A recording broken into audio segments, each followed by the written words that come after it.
اللہ تعالیٰ نے لیلۃ القدر کو ان 5 راتوں میں چھپایا ہوا ہے۔ پہلے یہ تعیین کے ساتھ مقرر ہو کر آ رہی تھی۔ آپس کے جھگڑے ایسی نحوست ہیں کہ آپ خیمے سے باہر آئے، 2 صحابہ آپس میں ان کی کوئی تلخی ہوگی، ان کی آوازیں اونچی ہوں گی، جھگڑا بڑھ گیا تو آپ نے باہر تشریف لا کے فرمایا کہ میرے اللہ نے مجھے شب قدر بتا دی تھی کہ فلاں رات ہوا کرے گی، لیکن تم لوگوں کے جھگڑے کی وجہ سے اللہ تعالیٰ نے اس کو اٹھا لیا اور چھپا دیا، اور اب تم اسے طاق راتوں میں تلاش کرو، 21 میں، 23 میں، 25 میں، 27 میں، 29 میں اس کو تم تلاش کرو۔ آپس کا اختلاف صحابہ کا تھا، 2 صحابی آپس میں کس بات پہ الجھ گئے پتہ کوئی نہیں۔ بظاہر تو وہ ایک تعیین اور ایک مقرر عدد، مقرر رات اٹھ گئی، لیکن یہ بہت بڑی خیر ہوئی۔ اگر یہ رات متعین ہوتی کہ 21 کی رات شب قدر ہوا کرے گی، یا 27 یا 23 یا 25 یا 29، اور آنے والے زمانے میں غفلت تو ہونی تھی، جہالت بھی ہونی تھی، نافرمانی بھی ہونی تھی، رات متعین ہو، لوگوں کو پتہ ہو آج شب قدر ہے، پھر لوگ نافرمانی کرتے تو نقد عذاب آتا۔ تو اللہ تعالیٰ نے اس چھپانے میں بھی اپنی رحمت کو شامل حال کیا۔ جب ایک آدمی شراب پی رہا ہے، اسے پتہ ہی نہیں شب قدر، کسی کو بھی نہیں پتہ کہ آج ہے۔ ہم تو 5 راتیں چھوٹی انشاءاللہ جا کے، آپ تو ویسے ہی علم میں مصروف ہیں، تو چلو آپ کی برکت سے ایک حدیث بھی یاد آ گئی۔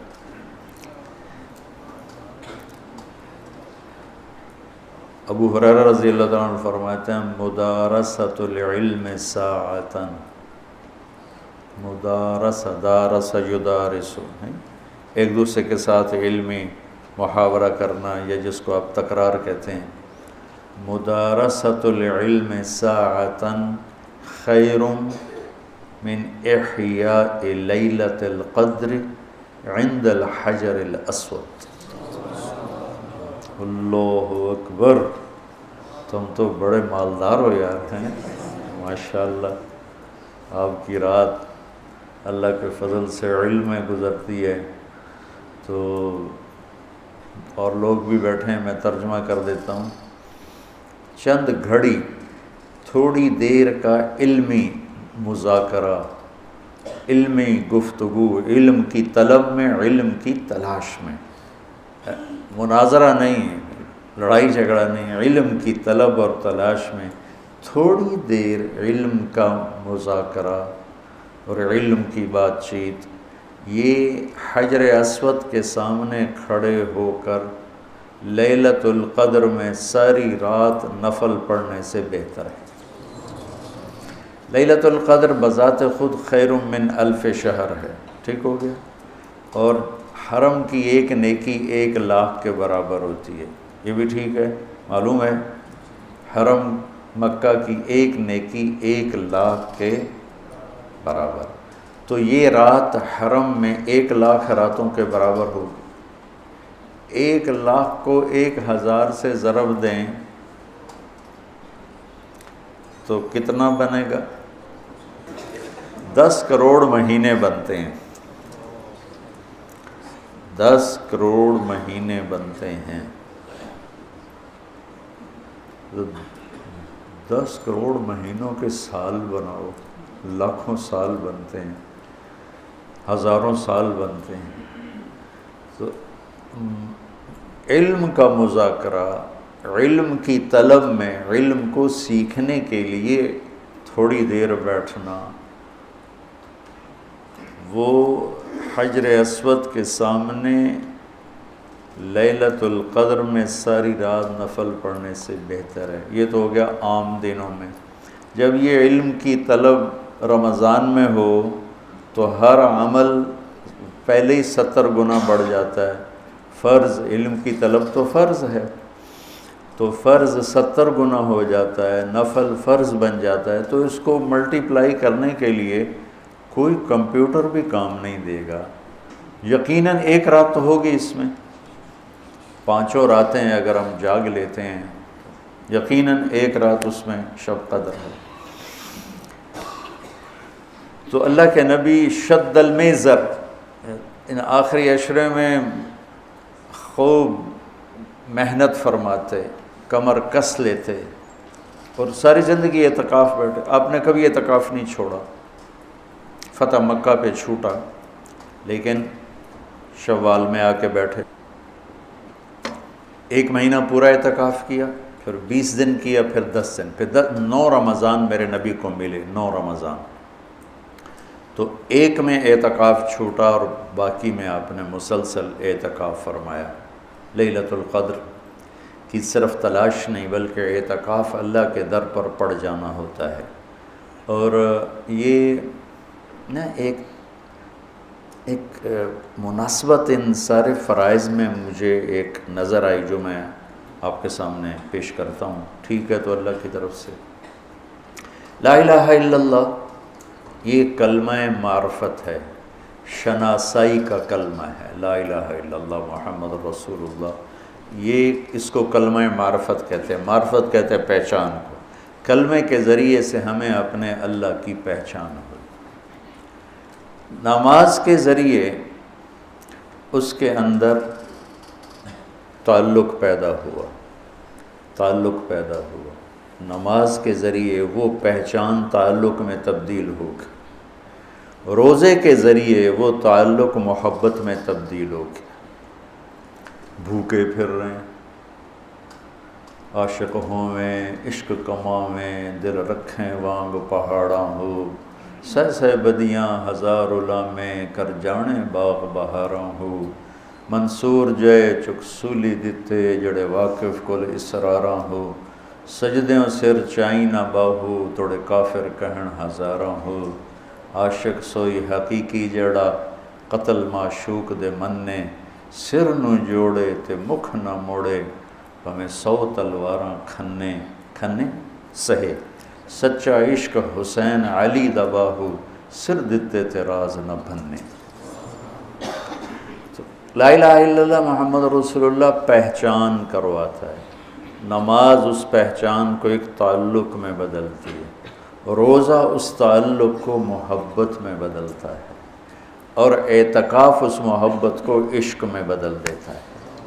اور پھر رمضان کے بعد ہی حج کا سفر شروع ہوتا ہے، پھر عاشق کو ہوتا ہے کہ معشوق کا دیدار ہو، تو احرام عاشقانہ لباس ہے، اور طواف مجنونانہ تلاش ہے کدھر ہے کدھر ہے کدھر، ابھا ڈیکھاں لماں ڈیکھاں، اونچے کوٹھے تے چڑھ ڈیکھاں، ڈٹھی دل کو دیواں ٹیکاں، سجن مل سم کے مر پوساں، خواجہ غلام فرید۔ ہاں تیرے کوچے اس بہانے، مجھے دن سے رات کرنا، کبھی اس سے بات کرنا، کبھی اس سے بات کرنا۔ تو مطاف کوچہ محبوب ہے، اور یہ کلمے سے سفر جو شروع ہوا تھا یہ اعتکاف پہ آ کے والہانہ عشق میں بدلا۔ عشق نے پھر اس کو گھر سے نکالا، اس کو کپڑوں سے نکالا، اس کو زیب و زینت سے نکالا، اور اس کو بیوی سے نکالا، بچوں سے نکالا، راحتوں سے نکالا، تیل کنگھی شیشہ سے نکالا، اور بس صرف عاشق اور مجنوں بن کر یہ اب الحب ان یخفا وکم قد کتمتہ فاصبح عندی قد اناخ وطنبا، اذا اشتد شوقی ہام قلبی بذکرہ وان رمت قربا من حبیبی تقربا، یبدو فافنا ثم احیا لہ ویسعدنی حتی الذ واطربا۔ یہ ایک لڑکی طواف کر رہی تھی، اور یہ ہے طواف کا، یہ ہے موضوع، کدھر ہے کدھر ہے کدھر ہے کدھر ہے. دیکھو نا، نماز لگتا ہے عبادت ہو رہی، یہ ایک درس کا حلقہ ہے، لگتا ہے کہ ایک عبادت کی ایک شکل ہو رہی ہے، قرآن کی تلاوت عبادت ہو رہی ہے، ٹھیک ہے، سجدے میں پڑا ہوا عبادت ہو رہی. طواف کوئی عبادت لگتا؟ طواف تو ایک مجنونانہ پھیرے لگ رہے ہیں، پھیرے لگ رہے ہیں.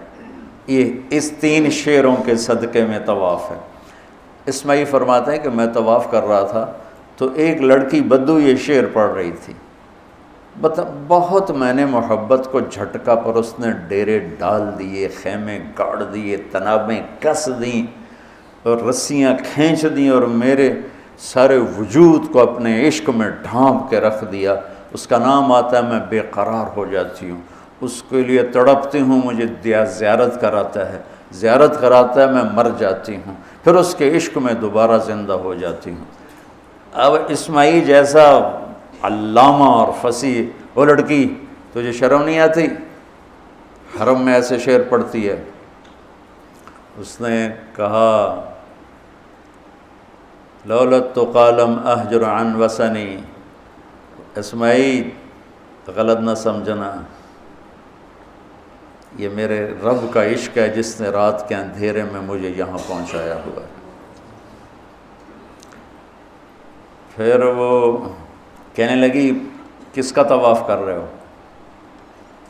اسماعیل کہنے لگے بیت اللہ کا. تو وہ زور سے ہنسی، سبحان اللہ، اور یوں آسمان کی طرف منہ اٹھا کے کہنے لگی واہ میرے رب، کیسی تیری پاگلوں کی دنیا ہے جو تجھے چھوڑ کے پتھروں کا طواف کرتے.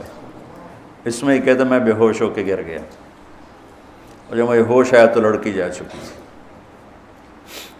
تو یہ ایک نا ترتیب میرے ذہن میں بنی کہ حج پھر اس کی انتہا ہے کہ مجنونانہ، جوئیں نہیں مار سکتے، کنگھی نہیں کر سکتے، خوشبو نہیں لگا سکتے، بیوی کو نہیں دیکھ سکتے، کرتا نہیں پہننا، شلوار نہیں پہننی، 2 کپڑے کفن کی طرح لے کر آؤ، اور اپنے سارے انداز مٹ جانے، مر جانے، اپنے آپ کو تج کر جانے کے سارے انداز اپناؤ. اس کا نام حج ہے. ای الحج افضل قال العج والثج. سب سے اعلیٰ حج کیا ہے؟ شور مچانا. اللہ تعالیٰ کہتا ہے ادعوا ربکم تضرعا وخفیہ، مجھے پکارنا ہے تو آہستہ آہستہ پکارو اور دھیمے دھیمے پکارو.